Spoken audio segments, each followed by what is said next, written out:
in the Quad Cities has issued a severe thunderstorm warning for southwestern Rock Island County, northwestern Mercer County, central Muscatine County, until 5 p.m.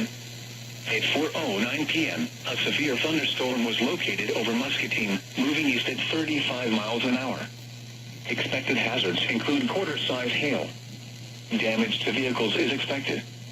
Locations impacted include Rock Island, Muscatine, Andalusia, Fruitland, Reynolds, Eliza, Hamlet, Taylor Ridge, Montpelier, Illinois City, Fairport, Edgerton, Aledo, Mercer County Airport, Cranston, Clarks Ferry Recreation Area, New Era, Jingle Corners, Petersville, Buffalo Shores and Arden. Take cover now.